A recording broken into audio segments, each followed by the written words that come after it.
Jason&Jabari.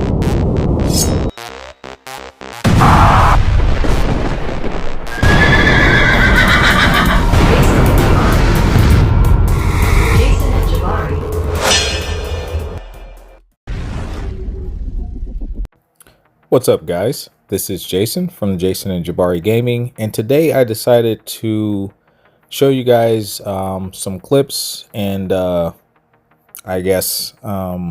highlights from this previous war season now that it has ended.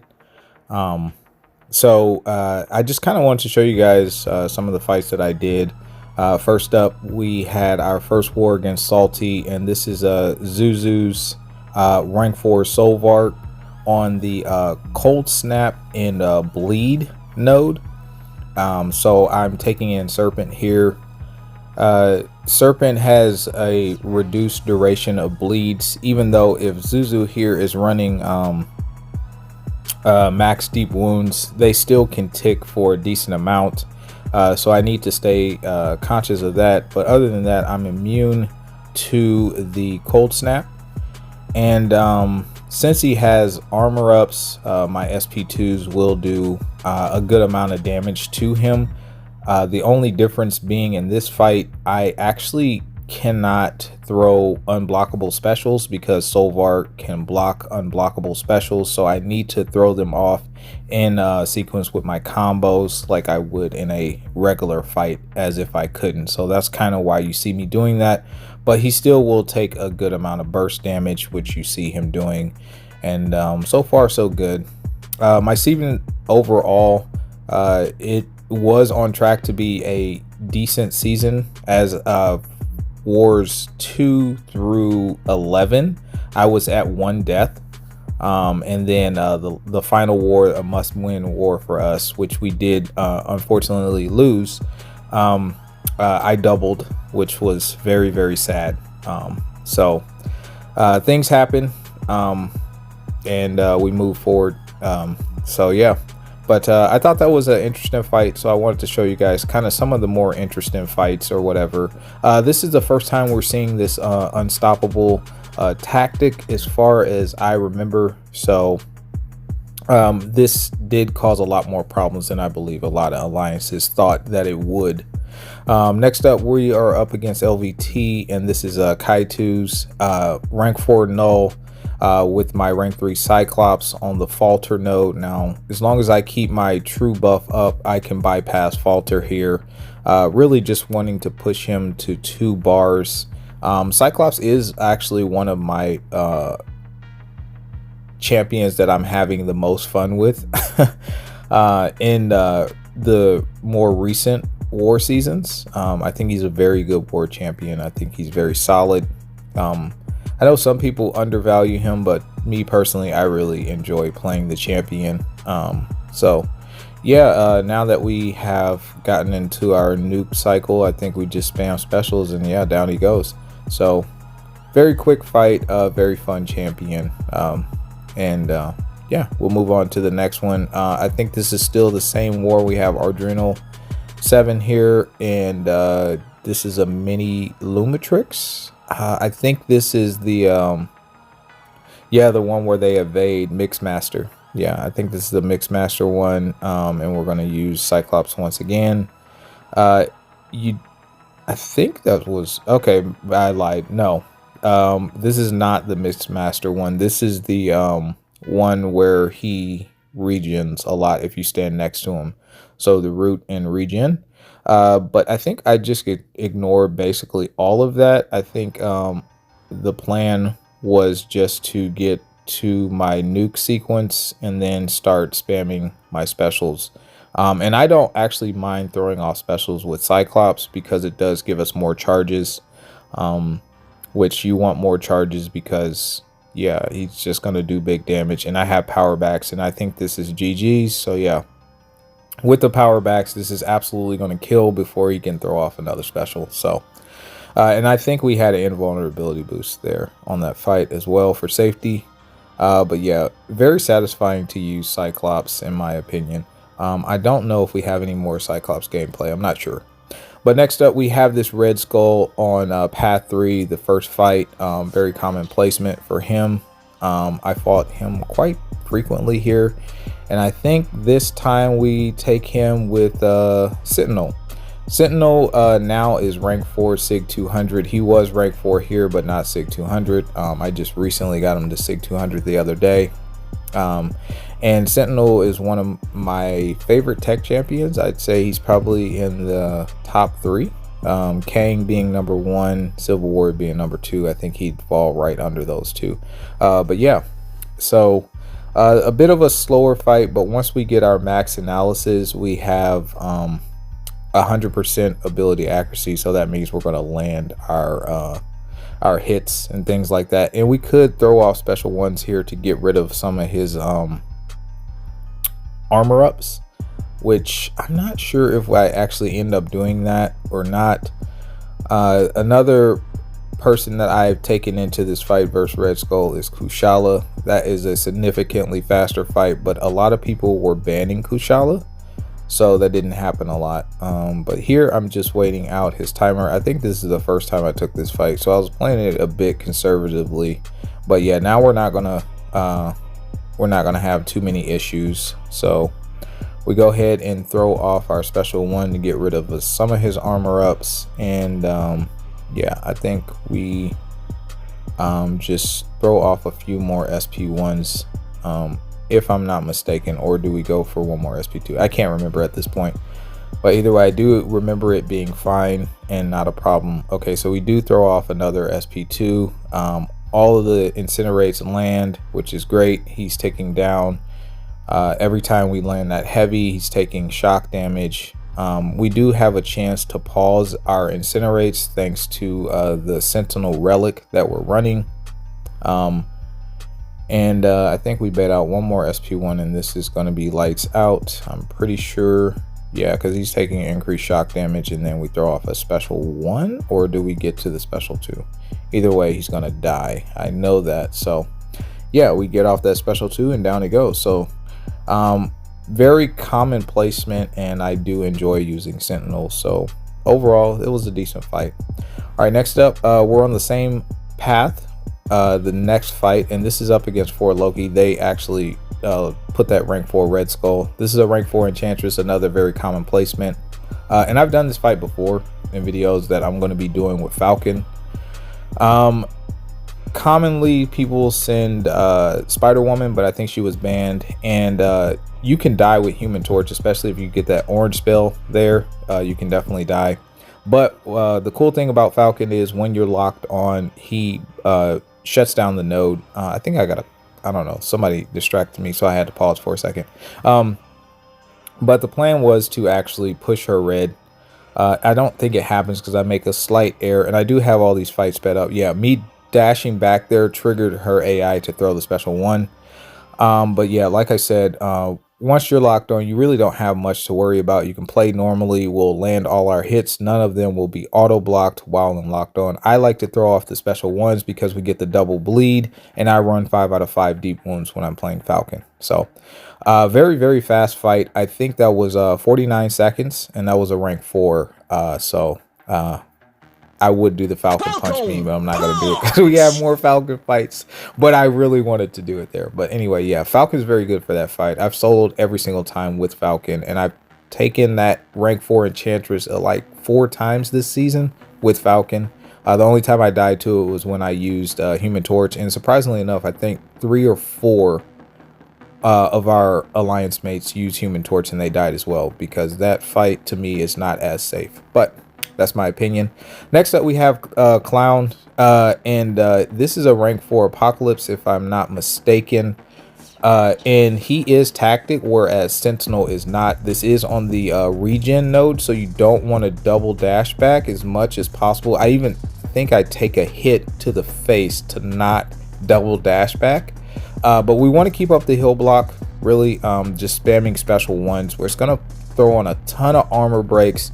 When he throws off his specials back to back, as long as it's the same special, we're going to build up our 100 analysis charges, which we do. And we just want to wait out the unstoppable. So that's what I was talking about, where I just took it to the face. I knew it wouldn't kill. We are bleed immune, so we don't have to worry about that. We just need to stay with our heal block up, I should say, which we could have double dash back. Once we have the heal block up, the duration is very long. But yeah, man, this fight went relatively well. Few mistakes made there. He has the healing, but he can't get it because of our heal block. So I thought that was a super interesting fight, fun fight. I was a little nervous to take it, but it was a good fight. And then next up, I think we really stayed on this for Loki one, huh, didn't we? And then we have this Lumitrix with Onslaught.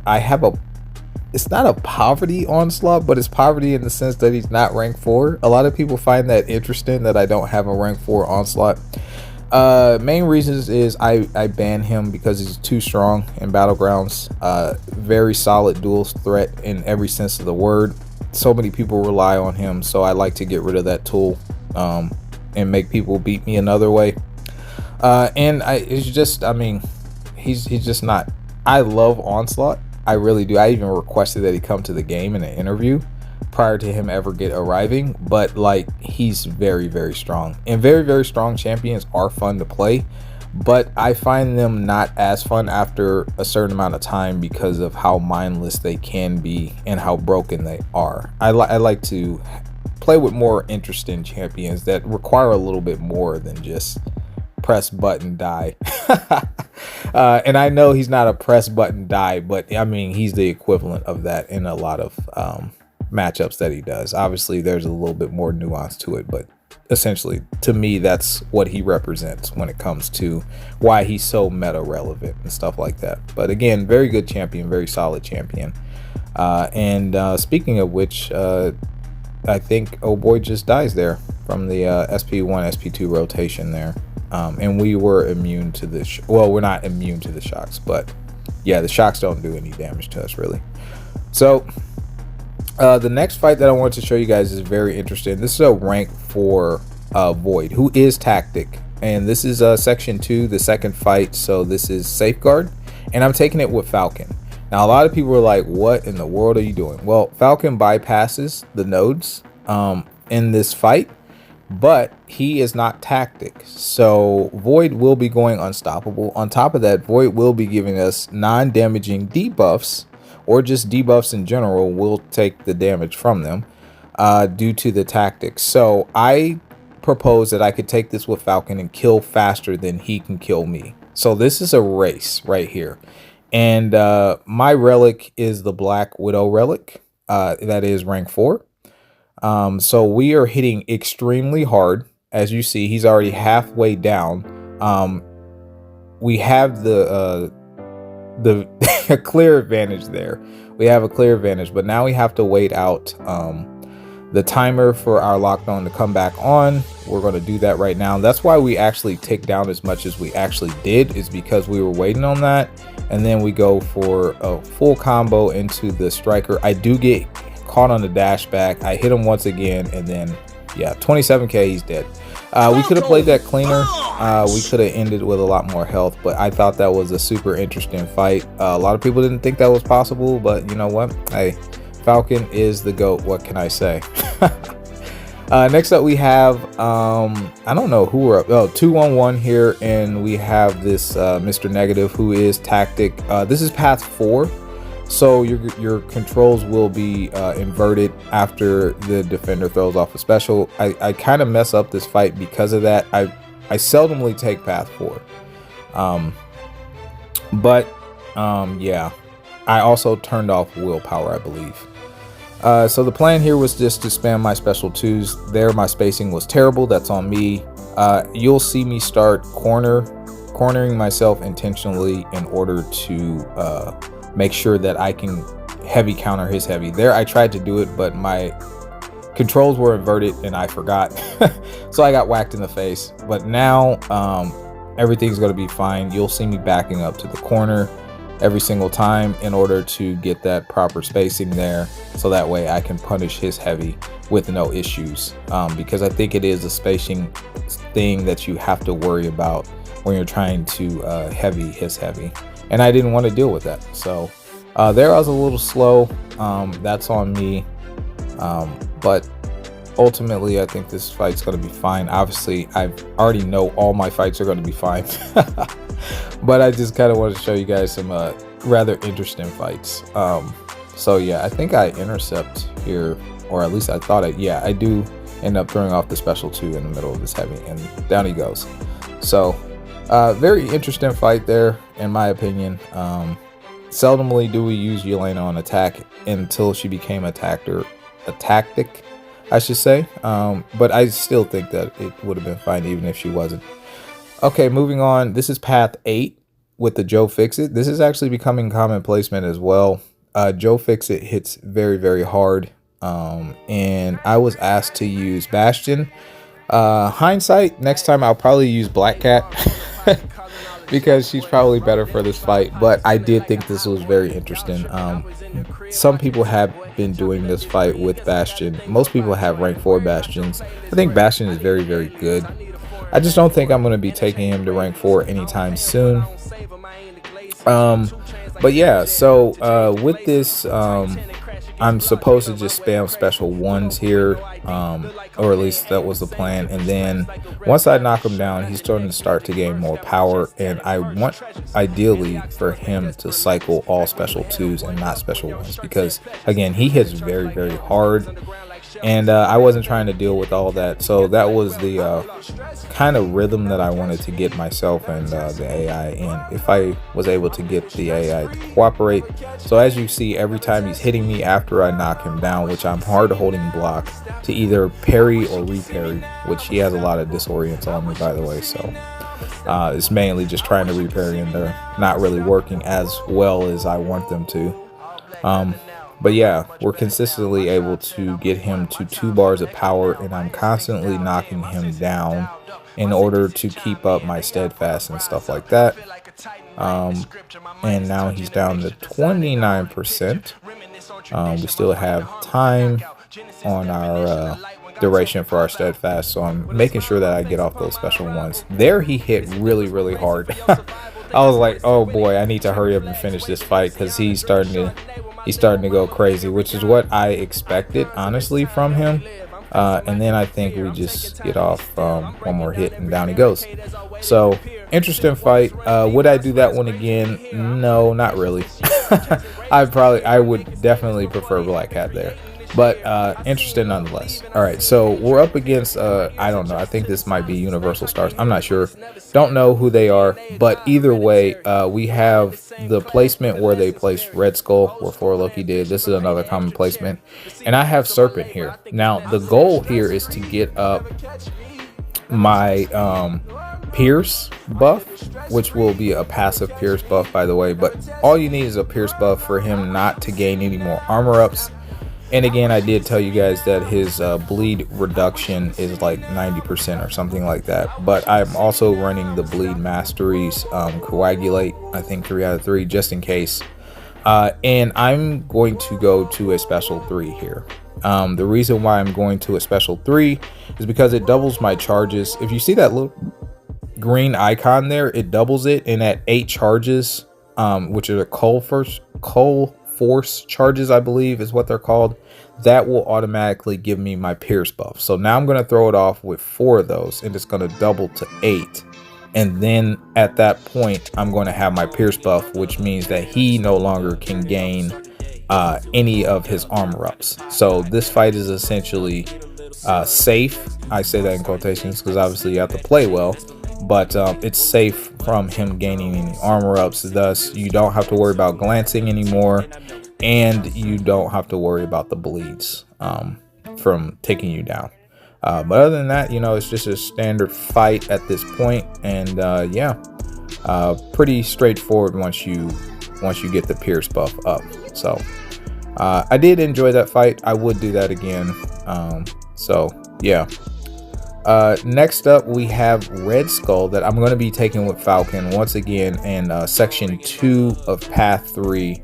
And a lot of people don't know this, but in Battlegrounds, this is one of Falcon's better matchups because once he's locked on, Red Skull cannot gain any armor ups. The way armor ups work for Red Skull is each armor up reduces ability accuracy by like 10% or something like that. But we have 100% out the gate. So as long as we only hit while locked on, which is exactly what we're going to do here, you'll notice that number that is at 5 for his armor ups is going to stay at 5. So he's less tanky because he only has half the armor ups that he could have. And his ability accuracy is definitely not going to be there, which again is very, very good for us. And we just barely got off that special 2, by the way. So now we're just going to wait out one more locked on phase and your boy's going to die. And that was a rank 4 Red Skull rinsed by your boy Falcon. So if you didn't know that, now you know that. The things we know, right? So moving on to the next one. This is more of a cheesy fight. I think Suida showed this, and basically it's just Ronin versus Okoye. The first time I took this one, it took me 17 seconds. This is the second time I think that it's been done by me, and I think this one sadly takes 18 seconds.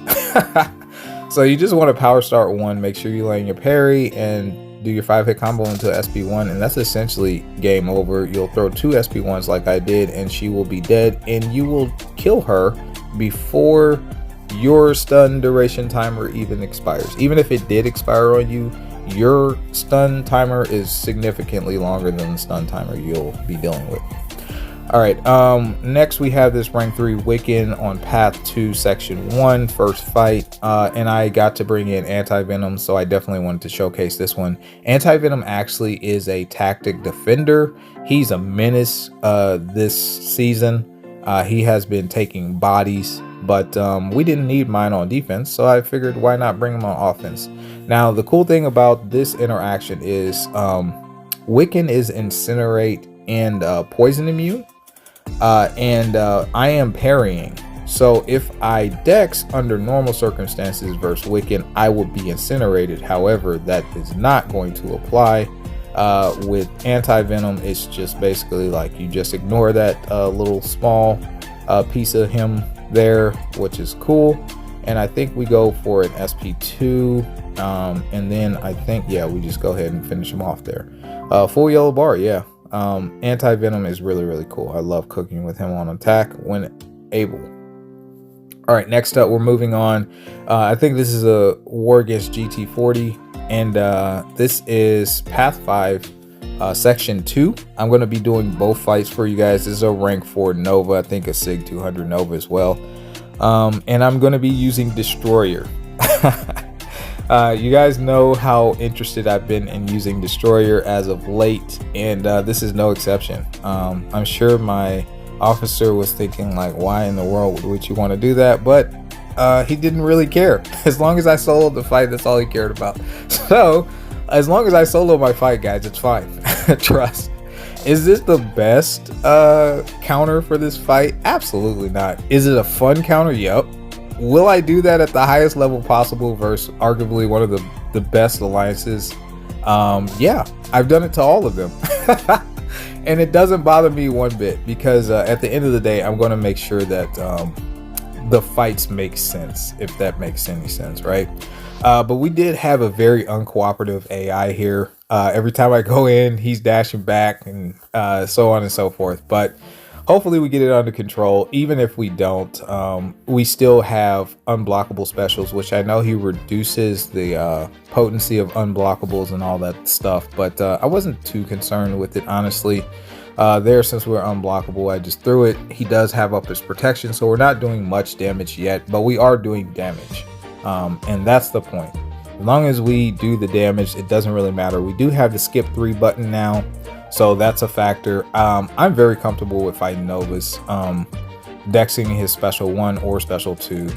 We did have an invulnerability boost here, but I think we already used it up and we got whacked every single time we tried to go in. He goes back. You'll see it like there, right there. He just, it's like, dude, come on. Like, you got to work with me here, Nova, please. You're about to make me look bad, bro. But anyway, we do get off an intercept. We throw the special 3. So this is what the real damage should be looking like. We throw that off. And then once again, we have very uncooperative AI. He also is unblockable. But with as many buffs as he gains, we do get our own protections based off of those buffs every time we get hit. So again, this makes it even safer.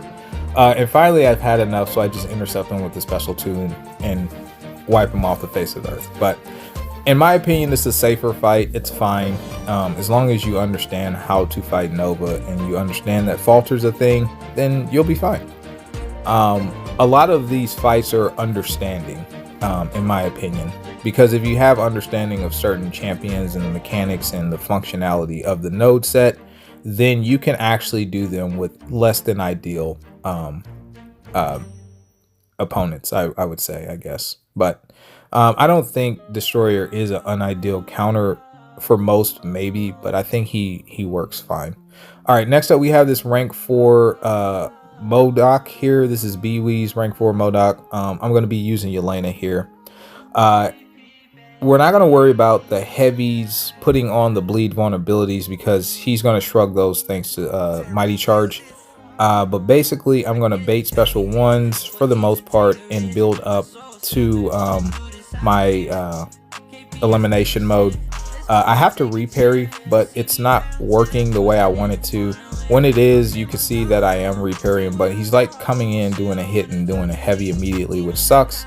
Because that's not what I want him to do. I think someone has died to this placement before in my alliance. Obviously, I'm not going to say who, but I think this has been a thing. I pretty much had this game plan from the start not to worry about doing real meaningful damage yet until I got my 100 hits. We have 5 minutes, so I'm not worried about time either. I do throw this off. That's going to build up my combo, I think. Again, we have the skip button, so utilize that, people, to save yourself on time. There we get a nice clean intercept, and now we're going to do our damage. I forgot about that blue mode that he has where he did stun me, but our reversal saved us, but it did take a lot of our charges away, sadly. But it's okay. We have him pretty much corner locked at this point. And I am going to go for another intercept. I do get the intercept. I throw off my special 2 because it will get rid of his auto block there. We throw that off, and now we're just gonna keep him corner locked and go straight for the nuke here, and down he goes. So we did get stunned once more there, just being a little careless, but ultimately we lost like 5%. So hopefully you guys enjoyed these highlights. Hopefully you found it interesting. What was your favorite one? Did you learn something? That's the most important part. And yeah, man, continue to help us grow. Like and subscribe. I'll catch you guys in the next one. Peace.